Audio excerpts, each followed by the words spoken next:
Friends, உங்கள் வீட்டில் இருக்க எலுமிச்சை செடிகளும் இந்த மாதிரி பூ வைக்கணும்னு நினச்சிங்கன்னா நம்ம வீடியோ டீட்டெயில்டாக கொடுத்துருக்கோம் ஃப்ரெண்ட்ஸ். நம்ம சேனலில் ஆல்ரெடி பப்ளிஷ் பண்ணிட்டோம். பார்க்காதவங்க நம்ம சேனலில் இருக்குது, மறக்காமல் போய் செக் பண்ணி பாருங்கள். இப்போ பார்த்தீங்கனாலே உங்களுக்கே தெரியும் எவ்வளோ பூ பஞ்சாக வச்சுருக்குன்னு சொல்லிட்டு. இந்த மாதிரி நம்ம வீட்டில் இருக்க எலுமிச்சை செடியும் கிட்டத்தட்ட இப்போ பார்த்துட்டிங்கன்னா ஒரு 200க்கும் மேற்பட்ட பூக்கள் இருக்குது. ஒரு 100க்கும் மேற்பட்ட காய்கள் நம்ம 2 எலுமிச்சை செடியிலையுமே இருக்குது. அது எப்படி நாம் வளர்த்தோம் அப்படின்னு சொல்லிவிட்டு, எப்படி நீங்கள் வளர்க்கணுன்னு சொல்லிட்டோம் நாம் வீடியோ நம்ம சேனலில் பப்ளிஷ் பண்ணியிருக்கோம் ஃப்ரெண்ட்ஸ். ஆல்ரெடி எபிசோட்ஸாகவும் ரிலீஸ் பண்ணியிருக்கோம், நார்மல் வீடியோவாகவும் ரிலீஸ் பண்ணியிருக்கோம்.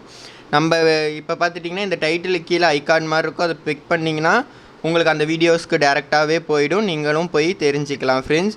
இந்த மாதிரி நீங்கள் மேலும் கார்டனிங் வீடியோஸ் தெரிஞ்சுக்கணும்னு நினச்சிங்கன்னா நம்ம சேனலை சப்ஸ்கிரைப் பண்ணி கூடவே பெல் ஐக்கானை கிளிக் பண்ணி ஹாலில் போட்டிட்டிங்கன்னா நான் அப்பப்போ அப்டேட் பண்ணுற வீடியோஸ் எல்லாம் உங்களுக்கு நோட்டிஃபிகேஷனாக வரும் ஃப்ரெண்ட்ஸ். தேங்க்யூ ஃபார் வாட்சிங்.